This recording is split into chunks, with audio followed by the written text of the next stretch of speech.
Welcome to the Terrible Podcast with your hosts, sports journalist David Todd, and from SteelersDepot.com, Dave Bryan. Just a couple of Daves, chillin', talking Steelers. Now, here's Dave and Dave.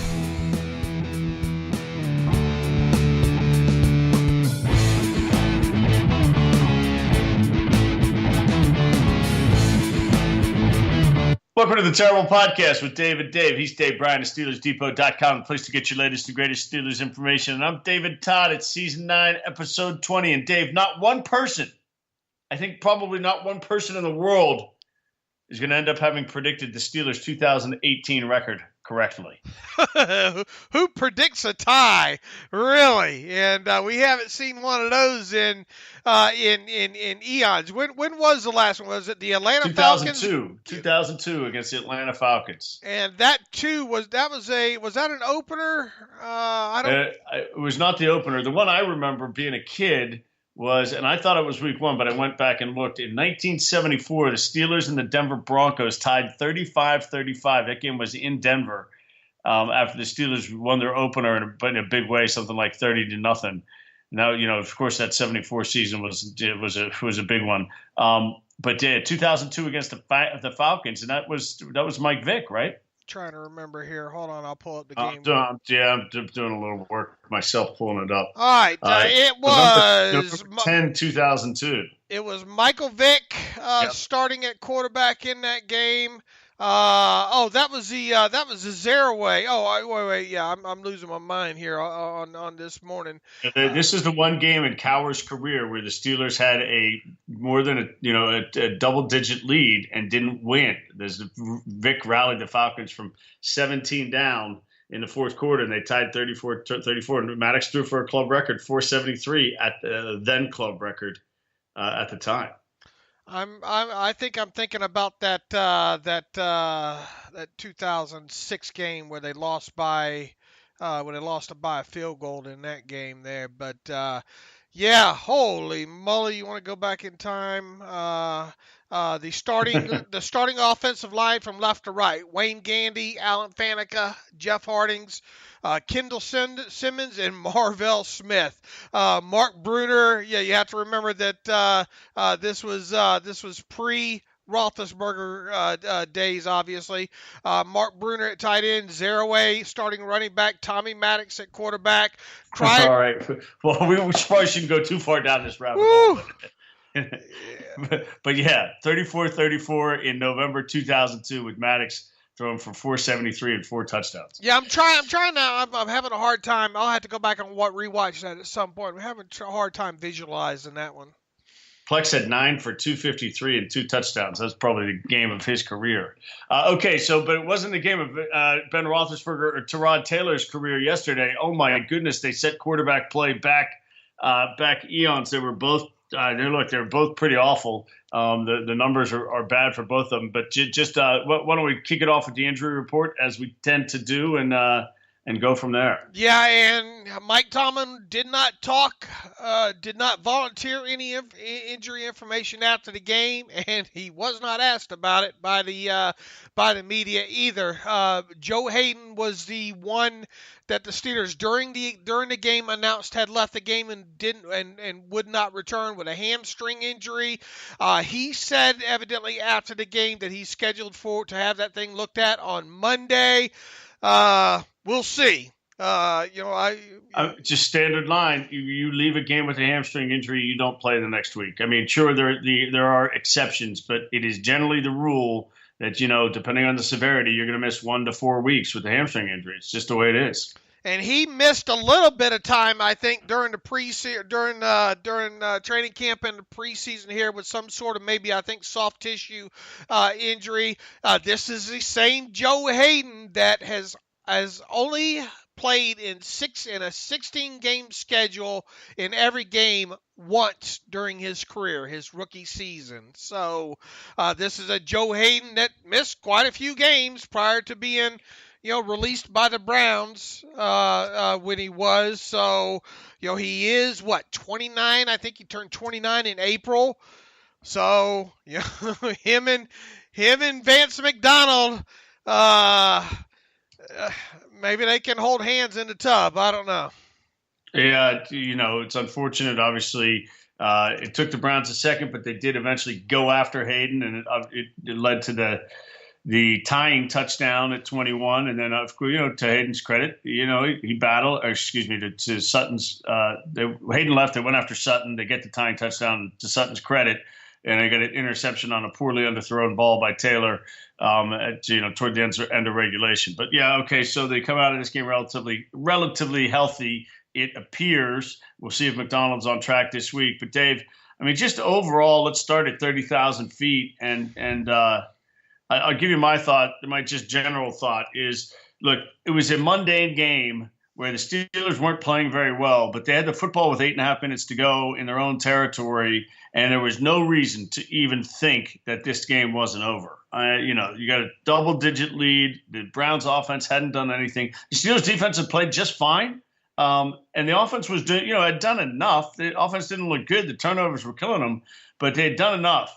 And then, the story of the coming into the game, and the story of the game obviously is Le'Veon Bell and James Conner. And Conner had been, it was a storybook day for James Conner, and unfortunately, the turnover, the play by Myles Garrett, where on the pull by the bad snap, what is it? No, sorry, that was the play before. The play where he fumbles the ball, Myles Garrett's all over him immediately coming off the edge, and that's it. The Browns are at the 1 yard line, and the whole game changed, and so. As good as the whole story looked to have been, it wasn't. And the Steelers come out of there with a really bad tasting kind of 21-21 tie. Yeah, absolutely. And boy, you want to talk about a sequence there in the fourth quarter. I hate to kind of start late in the game like this. We'll obviously go back through it. But the Steelers were up, 21-7 and punting with 8:52 left in the game. And even though they were punting, you were feeling okay. I mean, they got this. I mean, they survived everything they've been through. They've got this. Well, they punted. I think we all know what happened on that punt. Logically, I mean, the ball hit Nick Chubb, but the problem is video. There just wasn't enough video proof to overturn it. Plain and simple. I went back through that thing a dozen times and put it in my in my video player, video editor, and all like that. And I'll be damned if I can't find the moment that the spit changes direction. Yeah. And then you fast forward from that. Not only should they have had that turnover, Possession. Yeah, that possession right there. You go to 4th and 10. On the Browns following possession there, and they called Bud Dupree for defensive offsides. And in my opinion, I went back and slowed that one down as well. And it certainly, to me, looks like he timed that snap perfectly. Well, lo and behold, they didn't. They obviously didn't get. Didn't get anything out of that drive, fortunately. They survived that. They went for it on 4th down and failed there. The first play that the Steelers had of that next possession at 7:44 is when James Conner was, Garrett got him from behind. He fumbled. And then not only did Peppers recover it, Ben makes a great tackle on his way to the end zone. And I'm not so sure. They fumbled it out through the back of the end zone. Yeah, but they said Bruce Arians and Trent Green said once his or the who was it, Tony Corrente? Or was it Corrente or was it the other guy? Was it whoever it was? I know who you mean. The rules committee guy, anyway, whoever it was. Gene Sarator, was it Gene Sarator? Maybe it was Gene Sarator. Yeah, said that once he had touched out of bounds. His foot touches out of bounds, so the ball's out of bounds. Right, so the ball's dead at that point there. But I mean, what a strange sequence, and then obviously Hyde scores from one yard out, and at 21-14, then you have a ball game there. But what a weird sequence that was in a matter of really in clock time, a minute and 6, 7, 8 seconds, right? Yeah, it's a really short period of time. And Okay, so let's get to the start. I mean, you get to the start of this game, and it's ugly. First quarter, no points put up in the first quarter, and the Steelers, they look bad coming out. Jordan Berry has a terrible punt on the first possession. The Steelers, they get the ball, the kickback, the touchback, and it's a dose of Connor, and okay, it's Jordan Berry goes and kicks his 31 yarder with, in a situation where oftentimes, you see when punters have poor punts, Dave, oftentimes it's because they are trying to, directionally punt, or they're dealing with a smaller field, and you're trying to be finer, if you will. This is Jordan Berry's got to, this is flip the field. You get a chance to boom one and a 31-yard punt, and I'm sure your Twitter feed, my Twitter feed, blow up with, the Steelers cut the wrong guy. And maybe they did, and this is something that look, they won't let this thing go too long. I promise you that. They had while in camp and through the preseason and all like that, and I don't think anybody probably would have been surprised. At least I wouldn't have. It really didn't dawn on me until like the third preseason game that, oh my God, we got a punting competition here.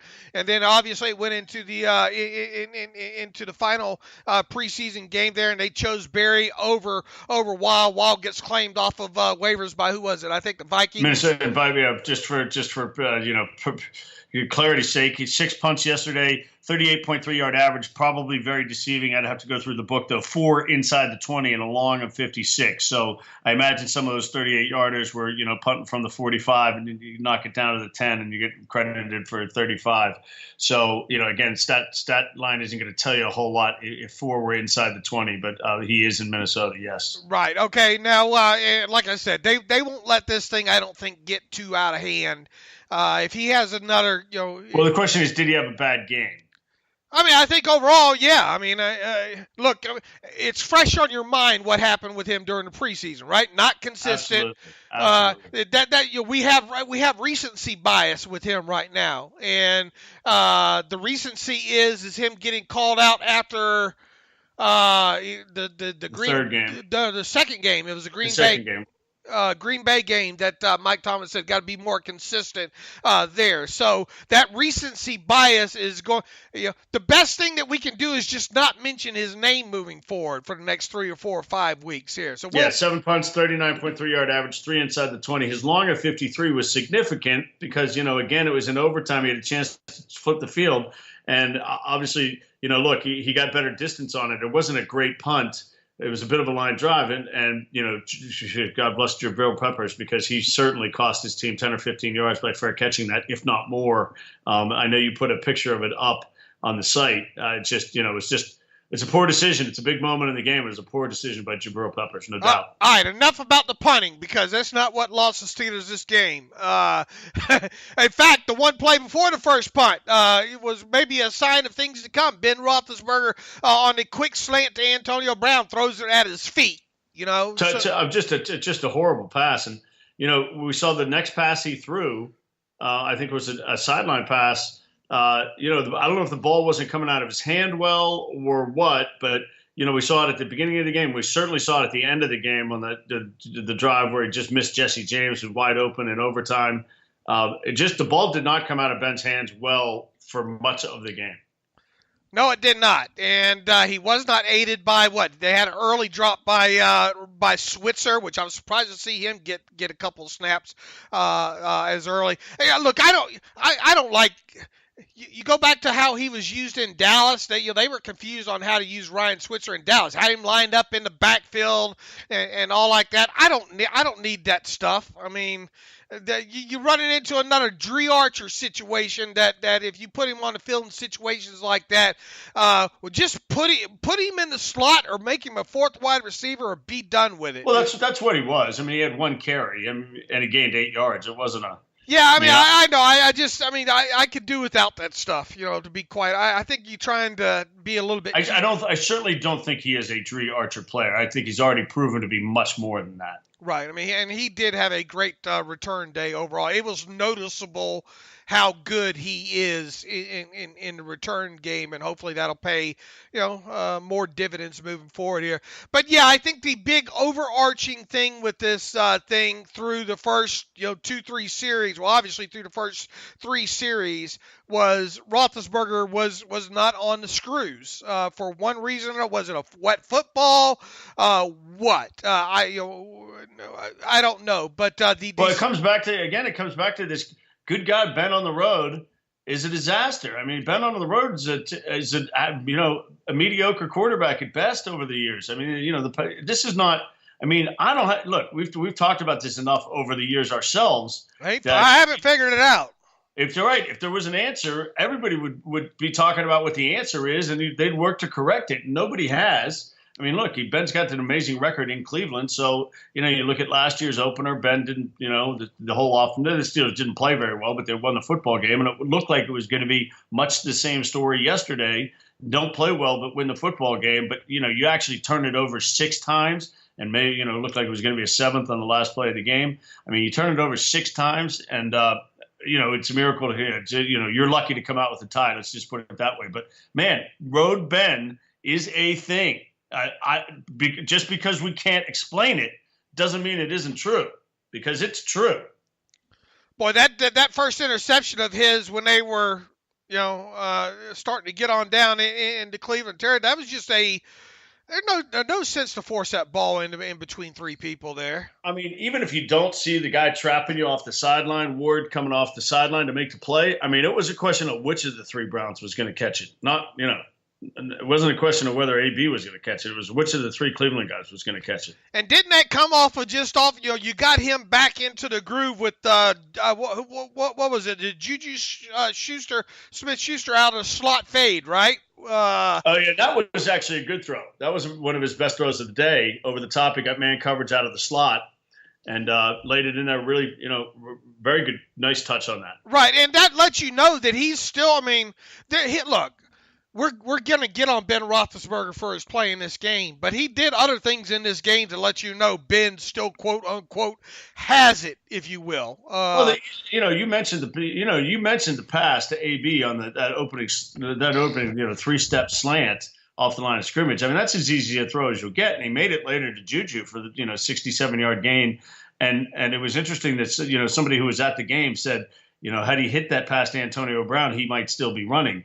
And we saw the exact same play later hit, and Juju was running. So, you think about those plays, and, that can be the difference in a game. Just missing not only did you miss the pass, but it was 3rd down, so, you gave up possession. Right. So he was, inconsistent at best in the first half. Talking about Roethlisberger. I mean, and then you go into the start of the second quarter, that initial sack.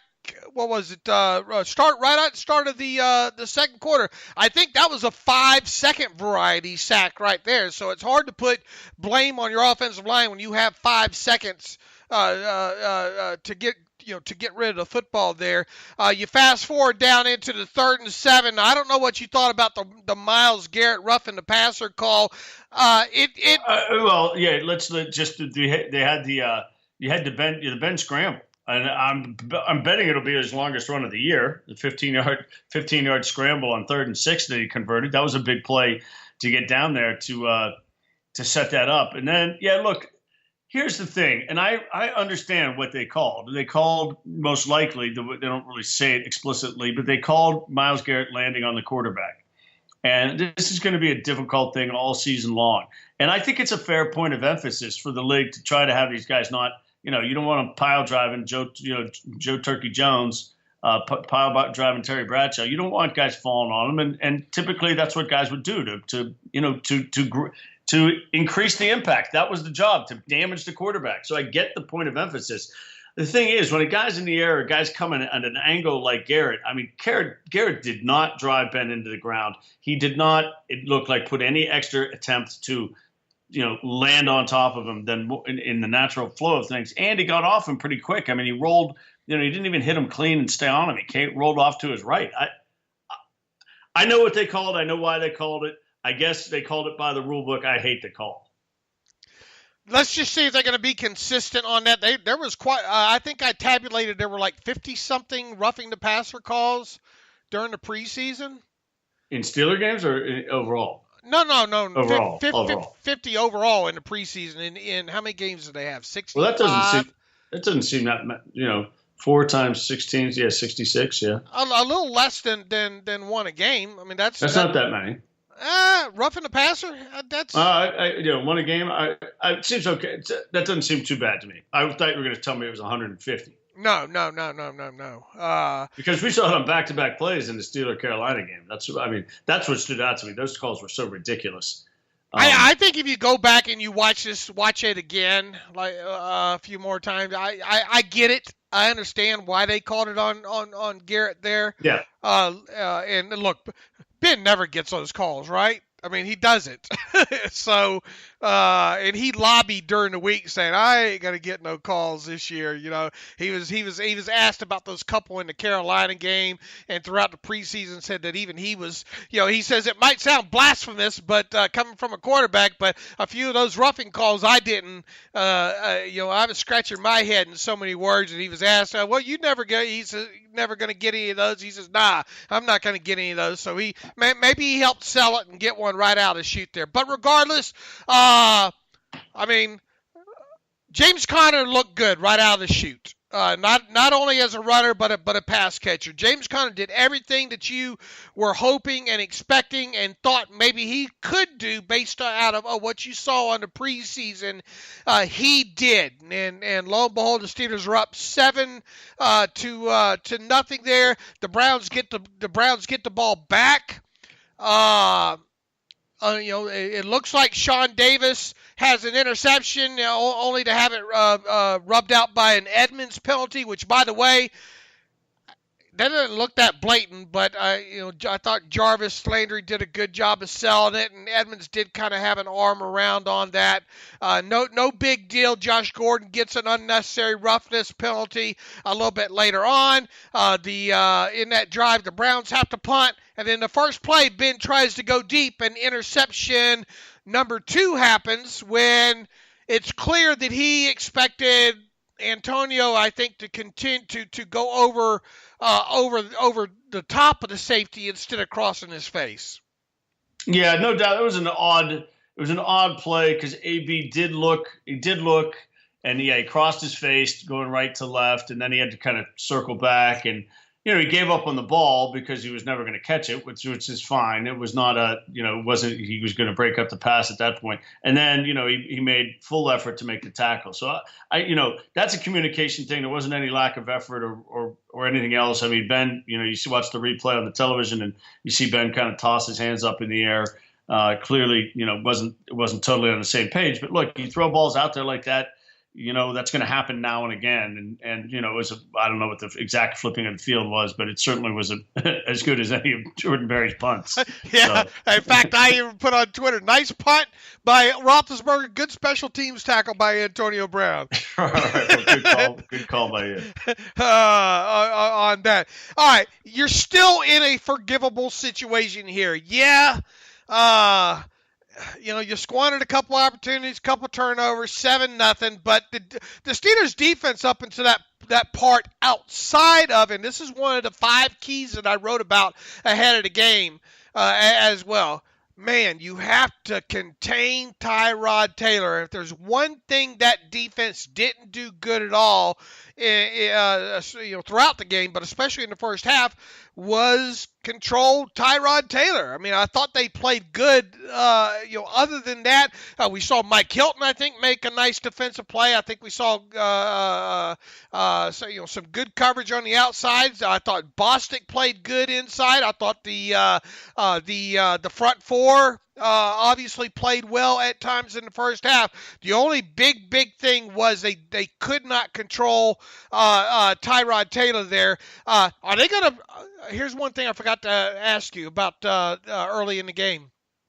They're going to take that sack away from T.J. Watt, that first sack, aren't they? I saw you mention that on Twitter, and I'm trying to just remember that he got called a penalty on it, but the whistle was already blowing before Watt even touched him.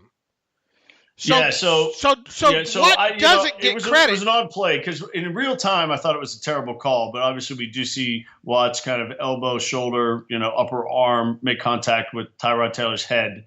So I think the call was fine. I initially said I thought it was a terrible call, but I was wrong, and I thought the call was fine. And then I don't know. They're going to go back and are they going to sort that out? I don't even know. At the end of the day, did they call the last turnover on Ben? Did they call it an interception or a fumble? It's clearly a fumble. Well, I mean, they're going to definitely go back. I think they're going to look at this, and quite honestly, I don't think he deserves a sack, Watt, on that. Somebody else who's responsible for the whistle being blown. I mean, he was being blown down before Watt even touched him. So how can he be given a sack there? It's worthless to continue talking about something like that. But don't be surprised if he has that taken away from him. Now the third Roethlisberger interception with 51 seconds left in the the first half there was also an interesting play, if you will. Now pre-snap, Ben does a great job of identifying what he's looking at. He even tells Juju and Jesse James to switch because he had. They pointed that it was Dan Fouts. I mean, I get my announcers confused. I watched so many games yesterday. Bruce Arians and Trent Green said, "Yeah, you can see it here. He has him switch, identifies what he wants." And then they run a quick little, it's a quick little pitch and catch to Jesse James, and I don't know, did that thing just come out too hot? Regardless, it wasn't a perfect throw, but that's on Jesse James. Yeah, Jesse absolutely has to have that. It bounced off his hands, and Ward has another interception, and that was. That was 2nd and 10 from the Browns 37. So.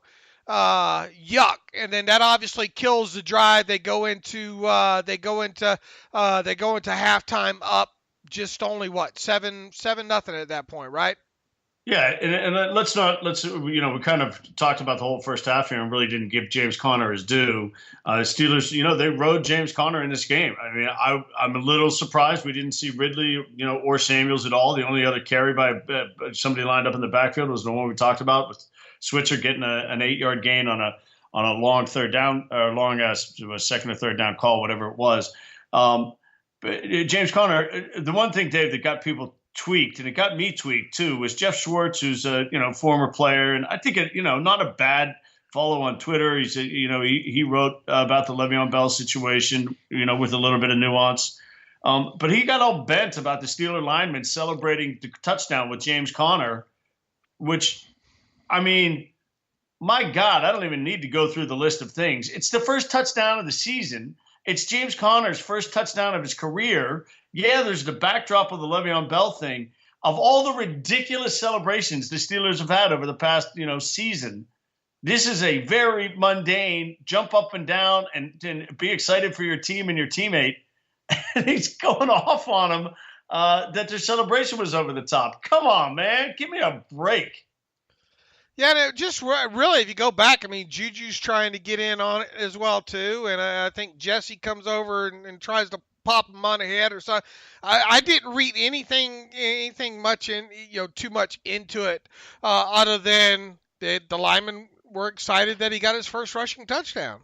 I mean, it was just absurd for somebody to point at that and say, there's anything wrong with that. It's just whatever. It's crazy. So. We'll leave it at that. Okay, so yeah, as you say, they go into the half. You finish the half with touchdown, then 2 interceptions. The good stuff being, the Browns doing nothing in the first half, just doing absolutely nothing. And outside of Tyrod scrambling. Yes, he got some scrambles. But you do see and let's talk about the Steelers defense here a little bit. The Steelers defense. To that point, was playing well. And I think throughout the game, look, they gave up a touchdown on a 1-yard run off a turnover. Okay, so you can effectively, you can argue that they got to make a stop there, whatever. But they gave up 14 points. They got a good pass rush, and I thought their secondary played well. Now, there was a series in the second half where, all of a sudden the Browns were able to run the ball, kind of just chewing up yardage on a bunch of consecutive plays. Now, I'm the first to admit Tyrod Taylor was awful. He absolutely was awful throwing the football. And he never appeared to be a threat, although he made, the nice throw and catch to Josh Gordon for the touchdown, put it where he had to put it. Gordon made a great catch. Sutton had good coverage on the play. Just you tip your hat to the other guys. But Taylor was awful. But I do, the Steelers consistently, Watt, Bud Dupree, they got, all the guys up front were getting good pressure. And I thought the secondary generally played pretty well. I mean, I thought Mike Hilton had a good game. I thought Sean Davis had a good game. We didn't see much from Artie except for the stupidity. And Hayden, while he was in there, looked good. So I didn't see anything that for me that stood out from Edmonds or Burnett. Didn't really see them in the action much. But I just thought it was a pretty good performance by the defense. Let me give you and thankfully I've already been able to chart a lot of this and get my raw stuff, raw numbers out from the play-by-play on this and all statistical wise. They meaning the Browns had only 8 successful, what we like to deem successful plays in the first half. Okay, 8. And yep. How many in total did they run in the first half? First half summary. They let's see, they had 18 rushes, 11 attempts, so that's 29 and 3 sacks. That's 32 plays that stuck. And how many successful plays did I say that they ran? 1, 2, 3, 4, 5, 6, 7, 8. So what's that? What's 25%. That? That's a solid number. And of those 8 successful plays, a Tyrod Taylor scramble were on 2, 3, 4 of them. No, I'm sorry. Right, so three of them. 3 of them. I'm sorry, 3 of them. Yeah, so that means by play design, they weren't a very effective offense. And, just little things. I mean, at the end, after that, you talk about that James interception, the interception that came off Jesse James' hands, but Ward's second interception, he gets to the Steeler 45, and, good on Jesse James for at least, hustling back and trying to make the play. But, there's some time left in the half. They got 42 seconds left. And, boy, the Steelers jammed Duke Johnson for a 6-yard loss, Bud Dupree does. And then they sack. Dupree gets the sack fumble, which would have been huge there, because they would have had time and been at the 40-yard line with 30 seconds left.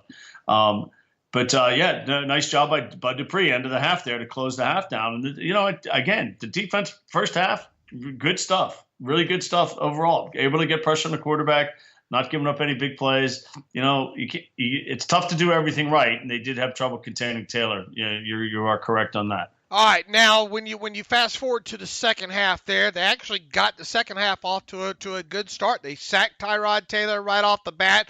They're facing 2nd and 20. And then what did you think about the defensive holding call on Javon Hargrave? I watched it a bunch of times. I mean, did it happen? Yeah, it happened. I mean, he's got his left arm out. It's obviously way out. He's got the left, I guess, assume it's the right guard's left shoulder pad.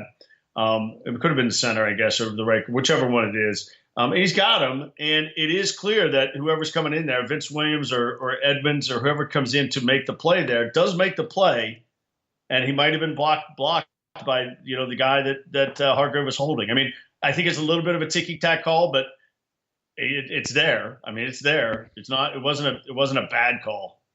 Yeah, it wasn't a bad call. It makes you wonder how many times that doesn't get every play. Right? It's kind of like offensive holding on top of that. I get it. It's a killer because it's a killer, as you said. It's 2nd and 16. No, sorry, it's it was 2nd and 20. 2nd and 20, and you get an automatic first down. Right, and then that's about right then where when the wheels started to come off the Corvette. 2nd and 20 at the 4. Yeah. Then Carlos Hyde goes left tackle for 3 yards, and then Artie Burns loses his ever-loving mind then. I mean, this is really my thought on this. You almost don't deserve to be on the field if you do something as dumb as snap your helmet off the way he did. I mean, he ripped that thing off and slammed it down. The whole world is paying attention to you. Everybody knows. I mean, they've already blown the whistle. They've already, kind of pointed to the fact that this is going on over here. And you snap your helmet off and throw it. I mean, what possibly, first of all, if you're in a fight, don't you want your helmet on to protect yourself? What is possibly going through your mind to rip your helmet off like that? Yeah, I don't know. And he sure has a habit. He didn't get called. What game was it? Was it the Kansas City game last year that he's? Yeah, we pointed it out. He pulled it off. I mean, in the end zone, I think.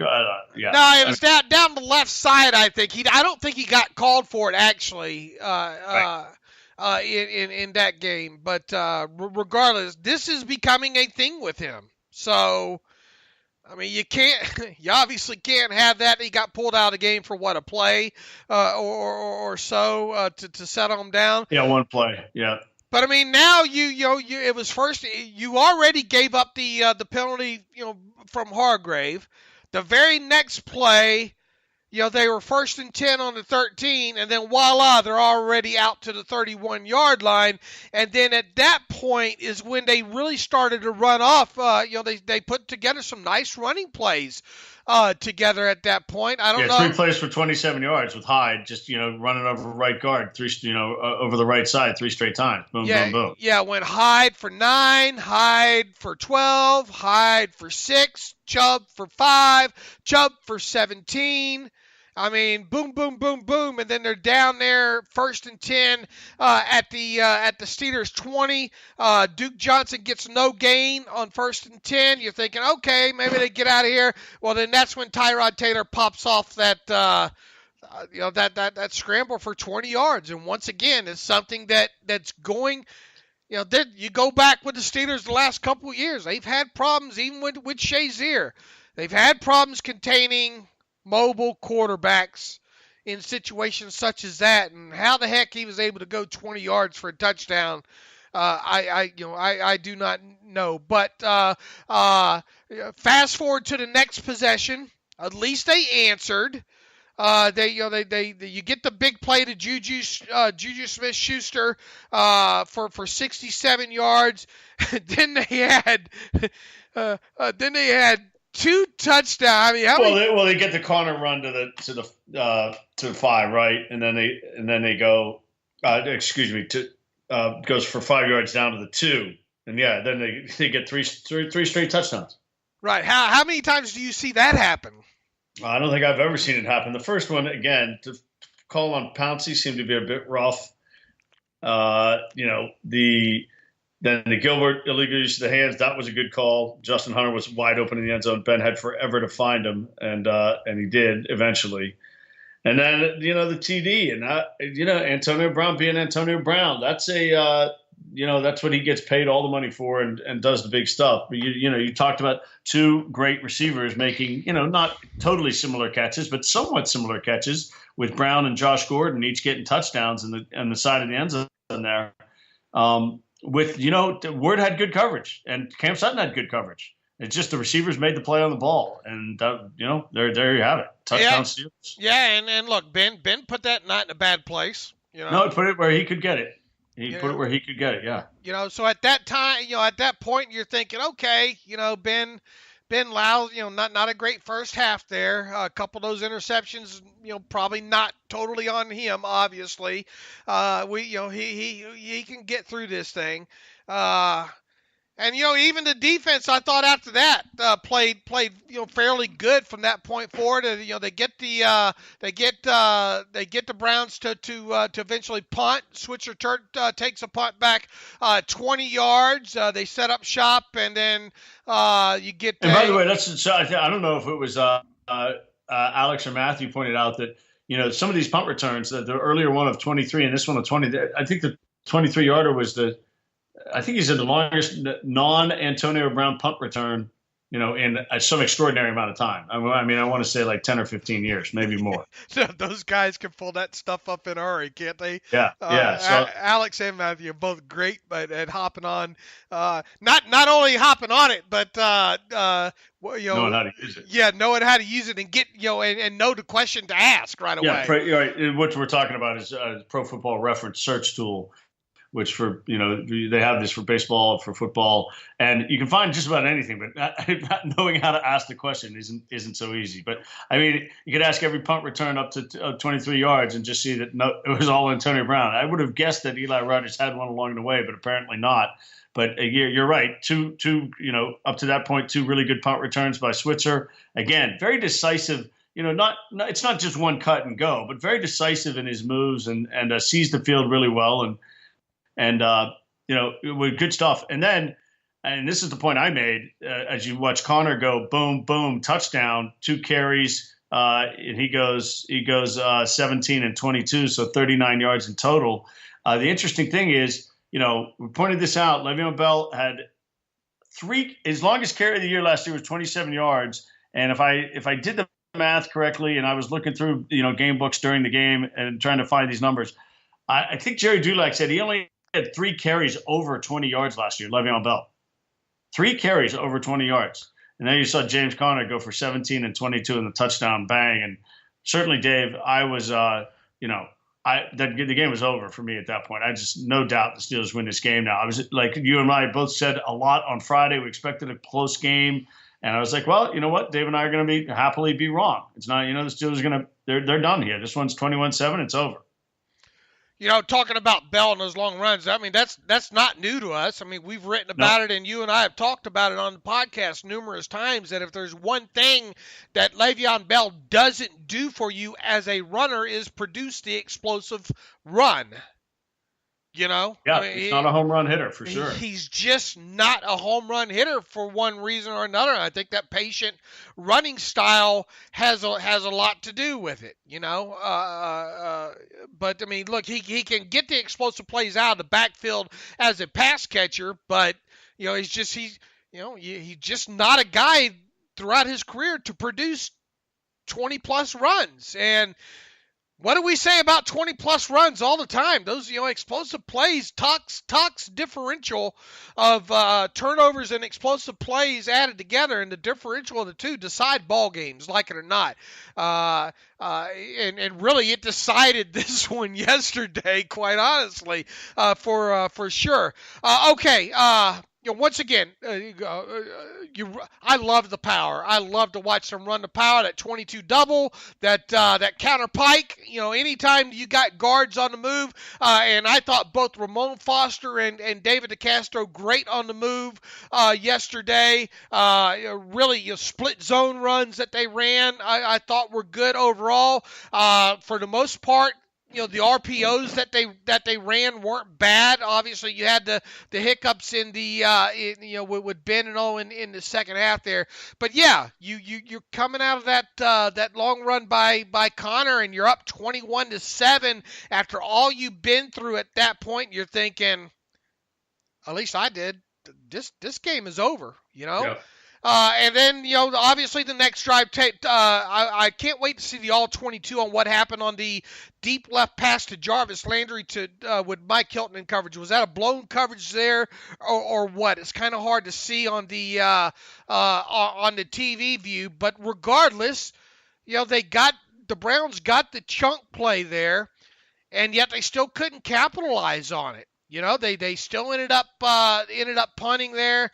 The Steelers, you get into the fourth quarter there, and no, this drive, looking back, this drive at the end of the third quarter, start of the fourth quarter, this was a significant drive because the Steelers start on their own 14, and they get on the 3rd and 4, you get the short pass to Justin Hunter for the first down. Okay, so good. So now you're out of that hole.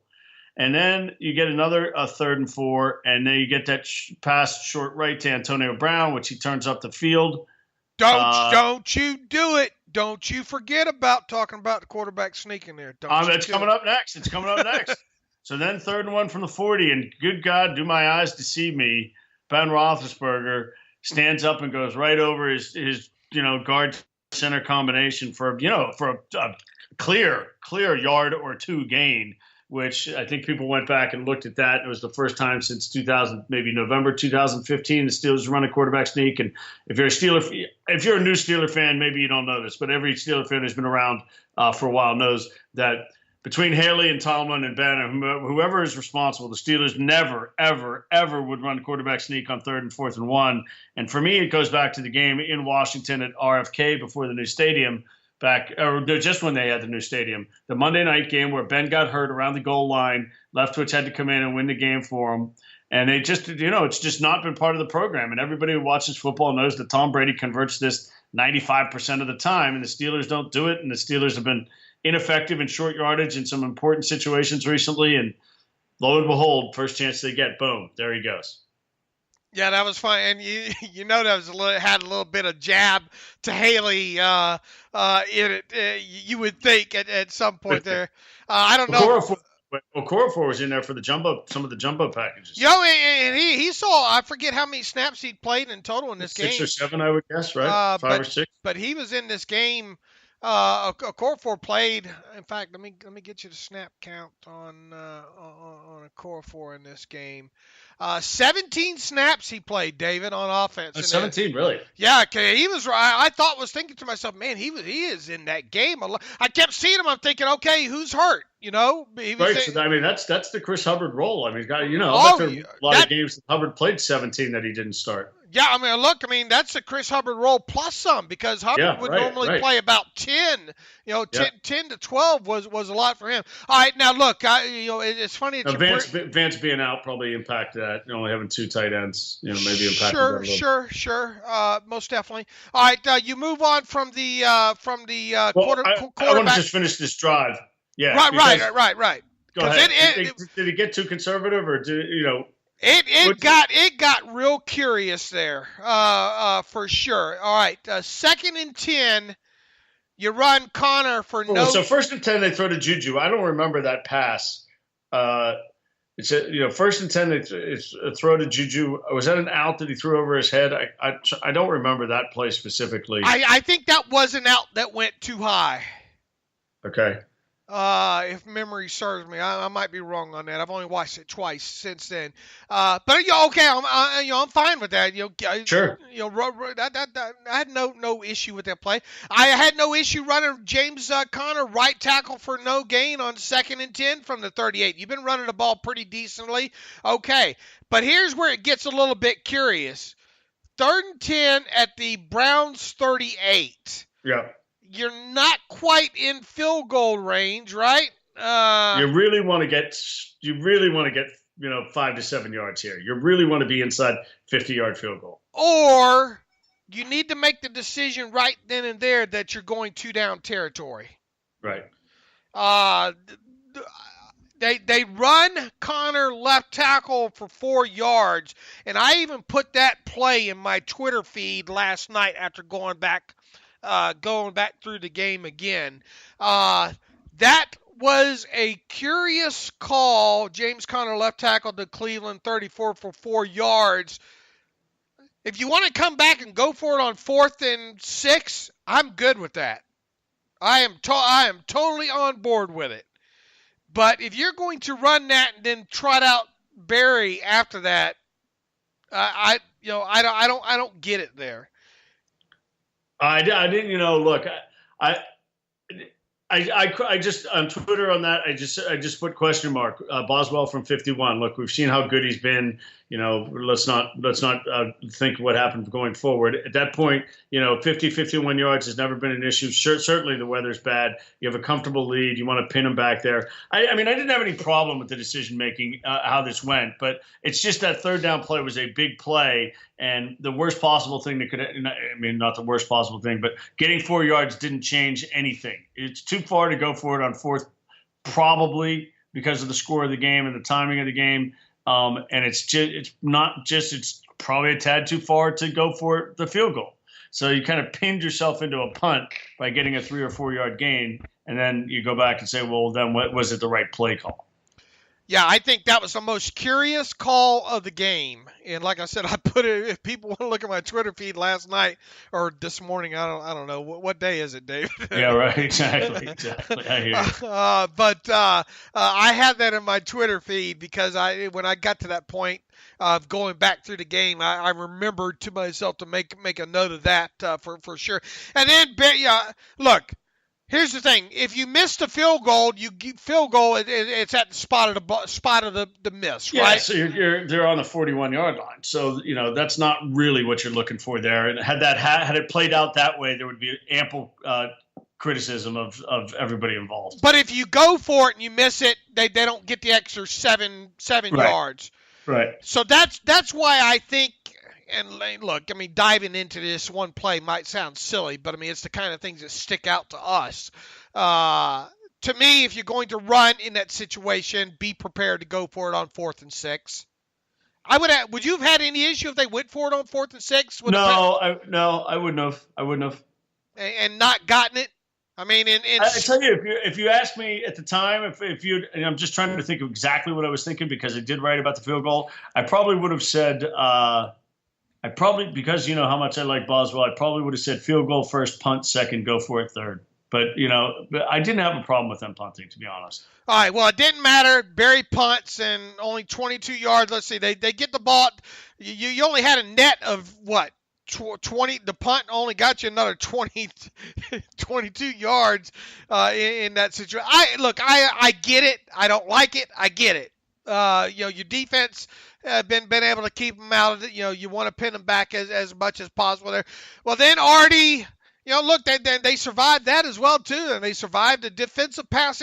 It's amazing of how many times they shot themselves in the foot in this game.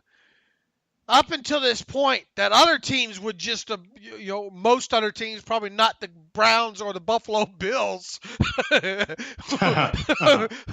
would have railroaded them.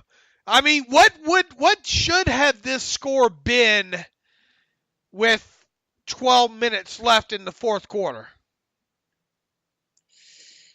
Well, Steelers may miss some opportunities as well. And I'm laying that out there is okay. If the Steelers did everything that they did. You mean Steelers didn't turn? Well, no. I'm saying if they did do what they ended up doing. Other teams would have made other teams would have made a pay for it some. Yeah. So here we are in the fourth quarter. Like I said, you just punted back. You got to be wiping your brow, thinking, man, we 21-7, we living right. After all. That play, obviously the punt, the did he touch it? Did he not touch it? Punt play. Okay, and this is where we kind of started our coverage. Now we're back full circle to they don't get the call on the review. Tomlin thinks it's going to be Steelers ball. It's not. It was a perfectly fine challenge. No problem with that. And they stop the Browns again.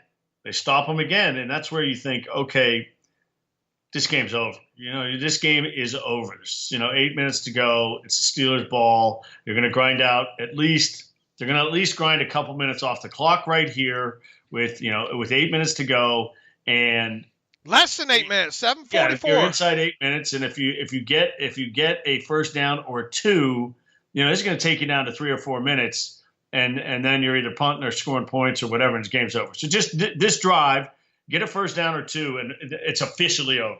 I mean, you get into 5 minutes with a 14-point lead in the ball, and you're just laughing. You're making your Bloody Marys. I mean, the game is over. I mean, how many people had already filed out of FirstEnergy Stadium by that point? All of them. I mean, but why not? It's a miserable day, and it's 21-7, and you just didn't convert a fourth down deep in their territory to get points, which showed that, you felt like it was a game. You were desperate enough that you weren't taking points. You had to get a touchdown. And they made the right decision, by the way. That was the right decision. Right. You don't want to kick a field goal there. Yeah. No. And you're thinking as a fan, after they missed that 4th and 5, you think it's same old Browns. Here we go again.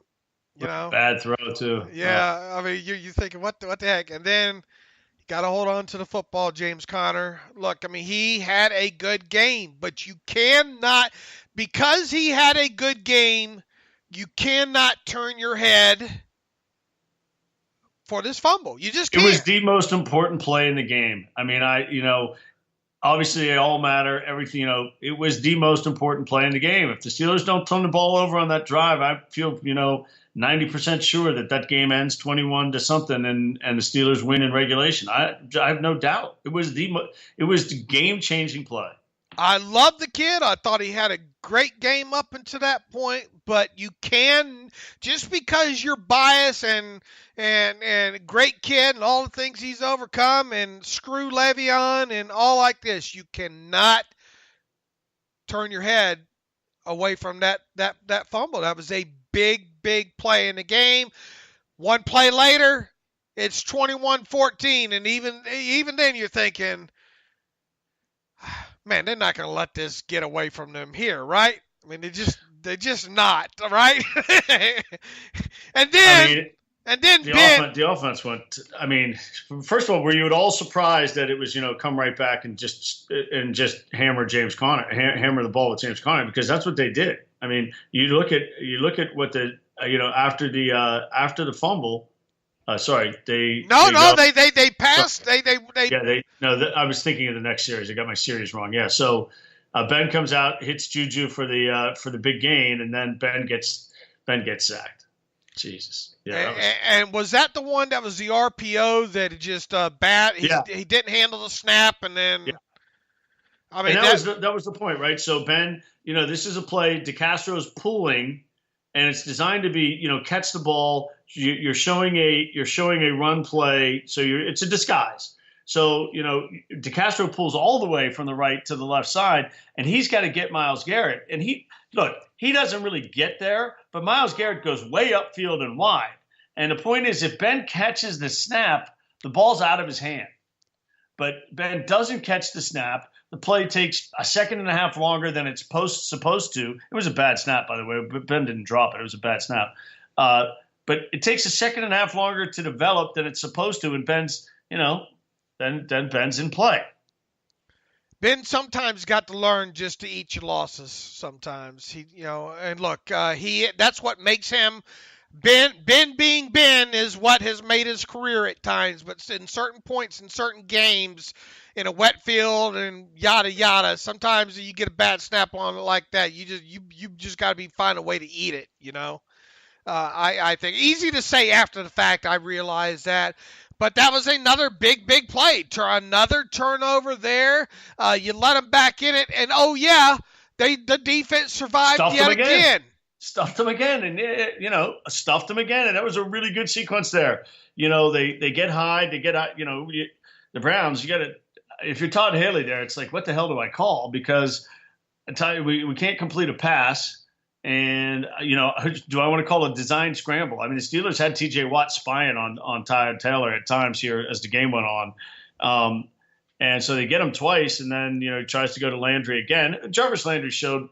Look, Jarvis Landry is a good receiver, and when Baker Mayfield comes of age, if he has Gordon and Landry, Jarvis Landry and Njoku and Nick Chubb and Duke Johnson and stuff, they I still believe that they have weapons, but he didn't get it done here. No, and then the next. And then it's the James Conner show. Yeah, and you would think that they would have done a better job of maybe milking a little bit more time there, but. And then what was it? Where does Cleveland take back over after the long punt by Barry? 45.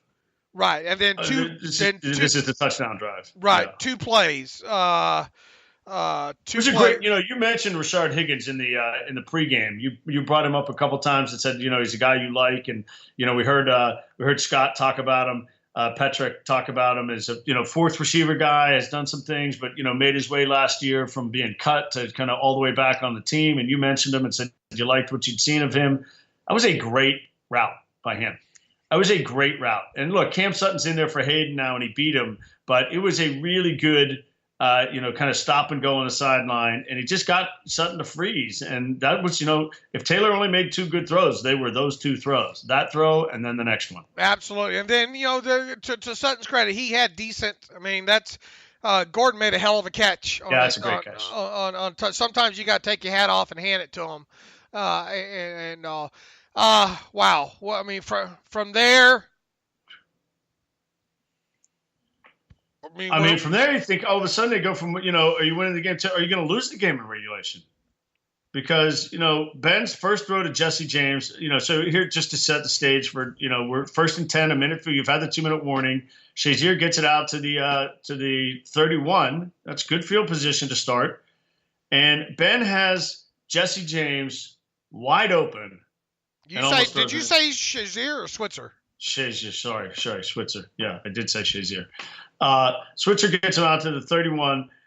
Good field position, and Ben just throws a horrible pass to Jesse James, which he's kind of lucky it wasn't picked. Then doesn't complete a pass to Hunter, and you throw the short one to AB and see if he can dance his way to a first down. He doesn't, and now the Browns are calling timeout, and the Steelers are punting again, and the Browns get the ball on what was it? The Browns get the ball on their own 29. And, they get the conversion on the 3rd and 7 with a minute to go to Jarvis Landry. And then they get the big play. They get the next play. They go 11 and 9 to Landry back to back. And all of a sudden you're thinking, man, 38 seconds left. Are the Steelers going to lose this game? Unfortunately, they didn't. They even tried to help them more by giving them too many men on the field. Boy, the substitution in this game how bad did that look? What are they doing? Trying to substitute defensive linemen in a 2-minute rush drill. You got who was it? Tuitt coming off and Hargrave coming on. And I can't remember exactly who, but I was just like, you're trying to substitute. You're trying to have these guys run 40 yards across the field back and forth in the middle of a 2-minute drill. That's idiotic. Yeah, it really was, and that wasn't the first time during the game that they had substitution issues either. Trying to get guys on and off. There was one play early in, was it the first or second quarter?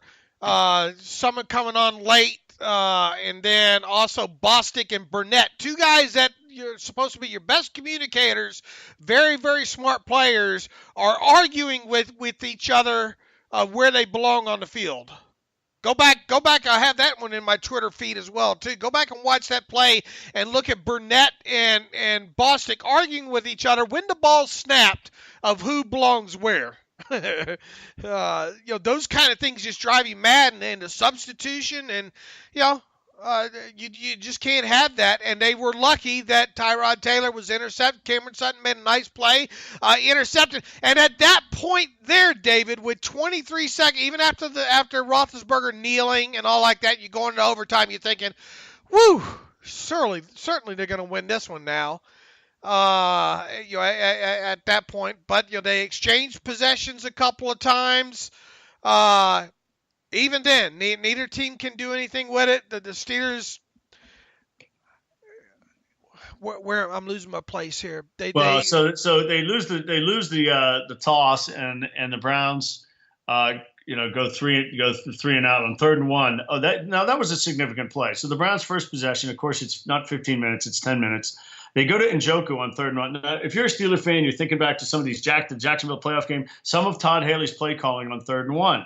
And, do you like it or do you not like it? The Steelers all last season were very aggressive on 3rd and 1s to throw the ball down the field to try to score points. And they were very successful early in the year at doing that various times. And we would mention it over and over and over on the podcast. Well, this is a shot. Todd Haley tries to get Njoku down the seam, knows the Steeler defense, and that's not a bad call.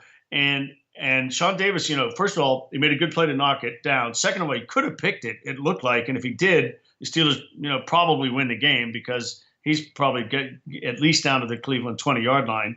And third of all, if Taylor makes a better throw, maybe it's going the other way and the game's over. I mean, there was a lot going on in that play, but I thought it was a good play call by Todd Haley. What do you think?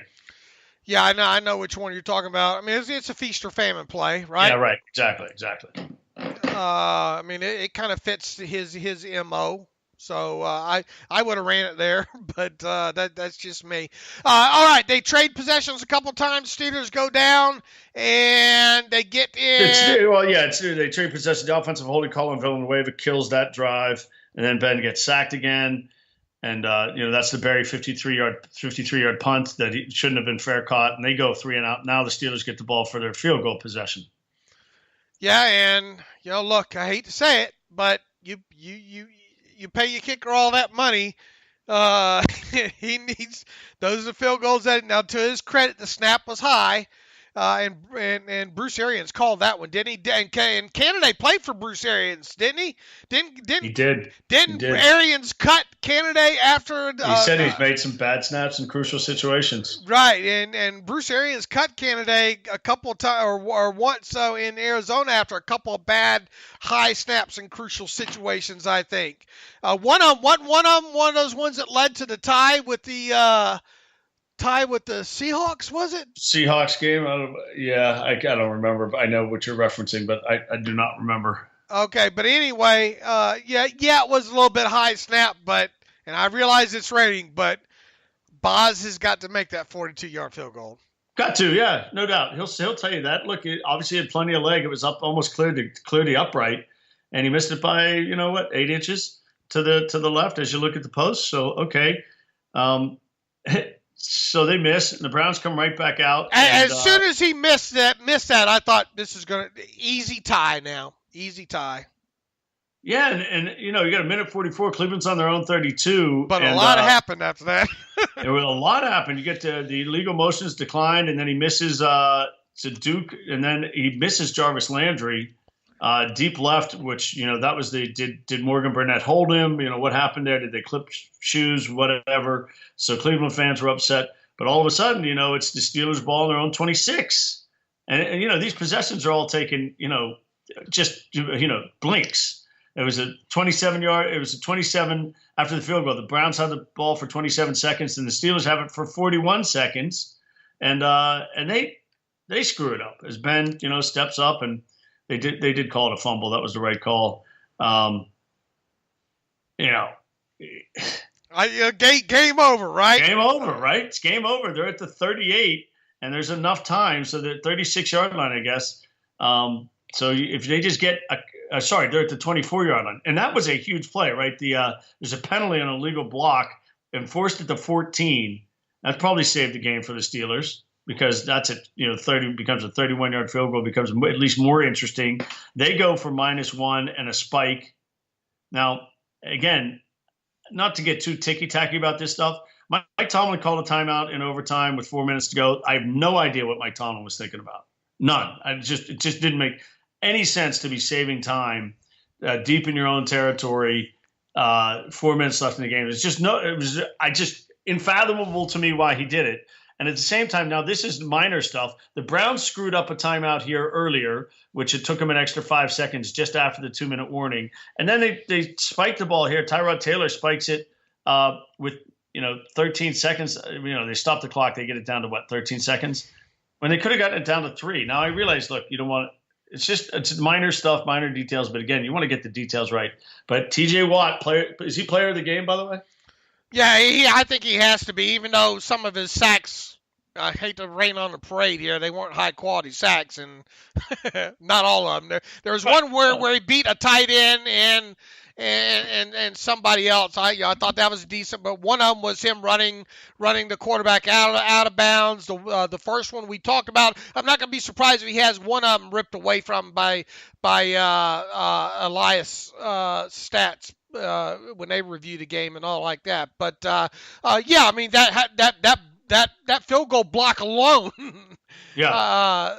was enough to be, in my opinion, be player of the game. And he did have a good game. Other than that, look, I thought, but are we done with this part of it? I mean, he blocked. Yeah, we're done with it. We're done with going through the game. Let's critique. Do a big critique and wrap it up. All right, Ben, obviously not a great game whatsoever. Right. QBR 22.8. Tyrod Taylor's QBR 42.6.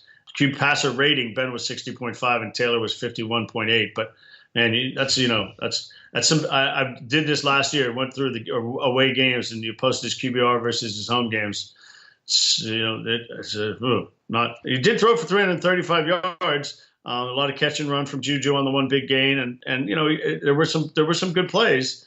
But just 23 of 41 is a very pedestrian completion percentage. The average is fine at 8.2, but obviously the 3 interceptions and along with 2 fumbles, tough. Yeah, very, very, very tough. Connor, outside of the fumble, which you can't ignore, did have He would have been player of the game if he didn't fumble because they probably win 21-7 and Yeah, you're right. Let's see. Offensive line. I didn't think the offensive line play was bad. Yeah, Allie had his hands full, and we talked about it. Myles Garrett's going to be first team All Pro for the next 10 years if he stays healthy. The guy's a beast. We saw it yesterday.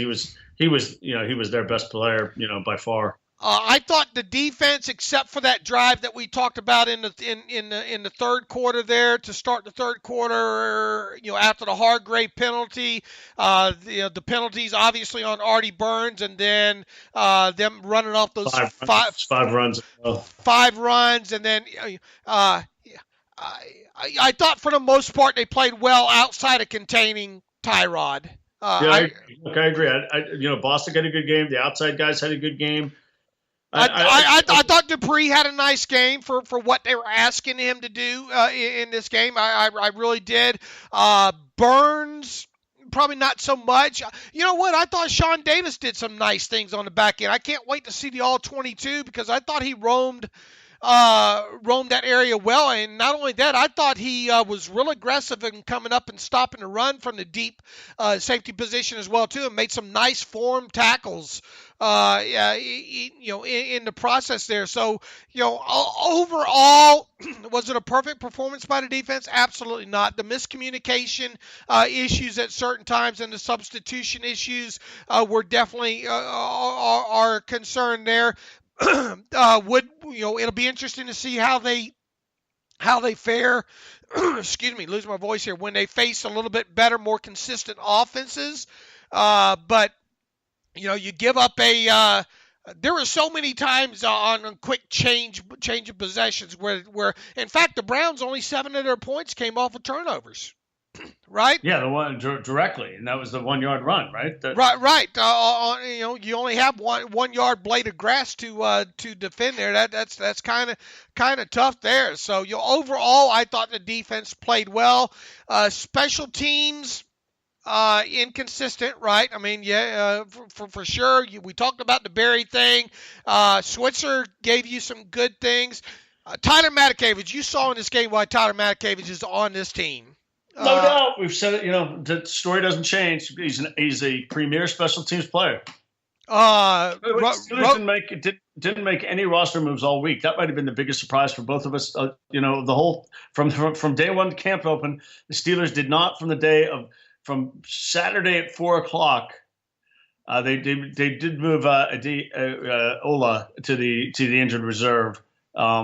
So they did do that, but that was the only roster move the Steelers made, and they didn't make a move from Monday on. That had to surprise both of us. No Bell, no nothing. Yeah, most definitely there. Antonio, is Le'Veon Bell reporting this week? I don't even know. I don't even know. I don't even know which side of the fence I want to come down on it right now. Right. I'm with you. I have no idea. And look, we did most of the podcast and we hardly mentioned him. So. Yeah. Look, we talked about this beforehand, though. They can win without him. Oh, they showed that. Look, they didn't play that well. The quarterback was awful, and he's, whatever. Okay, this game is hopefully not a reflection of anything going forward. Because do they win this game if Le'Veon Bell plays, or does it matter? Doesn't make any difference. You turn it over 6 times. I mean, Connor did do one of them, but Connor did a lot of good things. So no, I don't think Le'Veon Bell would not have impacted this game one way or the other versus what Connor did. I think if anything, with Bell's layoff and all like that, and his the way his running style, I think having Connor in there more in this opener probably helped. If anything, because he hits the holes, a little bit faster there and all like that. But who else had a decent game here? Well, yeah, I think we've covered most of them. I mean, look, Antonio Brown the touchdown catch was big, but he was that's a quiet 9 for 93, to be honest with you. 16 targets. He really was not. Look, he's still AB, and the touchdown makes up for any kind of, he didn't have any. The one ball at the sideline where sometimes we see Antonio Brown make those ridiculous catches, pull it in and get his feet down. He wasn't able to do one down. He juggled a touch going out of bounds, but he played fine. Just he wasn't quite as big a factor as we're used to seeing. Juju kind of quiet as well. But again, a big play. And so those two big plays were huge for the Steelers, the 67-yard gain and AB's touchdown catch. But it just didn't feel like the receivers were that big a factor in this game. They have now got to try to get Justin Hunter off the field as soon as possible. Yeah, so we didn't see James Washington. And we did see Switzer get targeted. Yeah, it was really surprising to actually see him drop that football. I'm not going to say it's nerves, but he's in there. So clearly, it's Washington's lack of time and missing some time with the abdominal. And they put Switzer right in there that he can figure out the offense and he can run the play. So now that'll be interesting over the next week or 2 weeks. We're going to see two teams that just put up a boatload of points, by the way, in Kansas City with Tyreek Hill having a monster game, and in Tampa with Ryan Fitzpatrick, who will be the quarterback in week 3 because Winston will still be suspended. He had a 4-17 and 4 touchdown game for Tampa. So, these games that might have initially, you say Pat Mahomes, rookie quarterback, he throws 4 touchdowns yesterday. And you say, Tampa without Jameis Winston, Fitz those 4 touchdowns. These games that probably most people checked into the win column without thinking much about them look a little bit different on Monday morning. Believe it or not, James Washington ended up logging 11 snaps. It was hard. Was it that many, huh? Yeah, it was hard it didn't feel like it. 0 targets, right? I don't think he had any targets in the game. So the thing is now you have to try to get him implemented more into the offense instead of just Justin Hunter going forward. Justin Hunter can still play 12 to 13 snaps. You can still take some deep shots at him, but you got Washington for that very reason as well too. And Washington should be a more rounded receiver. So I think that's one of the things that you need to try to work on moving forward with the offense. That not turning to. Look, they are incredibly lucky to turn the football over as many times as they did in that game and still come out with a tie. I mean, really. Should this be considered a loss? Absolutely it should be, because the way, this is for all the hype that the Browns had coming into this game. They still not, especially on the offensive side of the ball, not great. I mean, Taylor was awful. It's just, he was awful. Didn't throw the ball well. The only thing you were kind of give him credit for is you didn't turn it over much. You turned the turnover, the bad throw for Cam Sutton, but he didn't throw a lot of balls that you say the Steelers should have picked. Maybe Sean Davis has one there and that we talked about, but yeah. Yeah, all right. So we're on to Kansas City, and the hands full. Pat Mahomes was good, and they beat a Chargers team that there were some expectations. They went on the road and won. Now they're going to have to go on the road again in week 2. That's obviously to the Steelers' advantage, but no Joe Hayden, I would think, and we'll see with Vance McDonald. Yeah, we'll see about that. Mike Tomlin will talk to the media, of course, on Tuesday. First practice on Wednesday.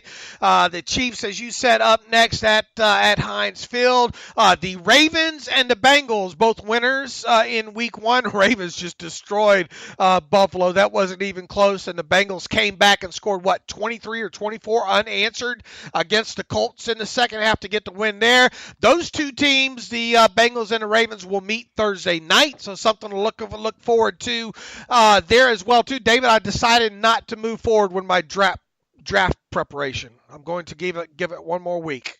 All right, good. In the meantime, you can follow me on Twitter at Steelers Depot. You can follow David Todd on Twitter at David M. Todd. Follow the show at Terrible Podcast. Email the show, theterriblepodcast at gmail.com. If you like what we do and you want to donate to the cause, go to SteelersDepot.com. Hit that donate button, upper right navigational bar. If you want an ad-free experience on SteelersDepot.com, go to SteelersDepot.com and hit the ad-free button. And for $25 for a year, you can have an ad-free version of the site as well too. David, you and I will get back on Wednesday, talk about Tomlin Tuesday, talk a little bit more about this game, what we saw on the All-22, and go from there. Yeah, we're going to be right here covering the Chiefs as well. As always, thanks for listening to the Terrible Podcast with Dave and Dave.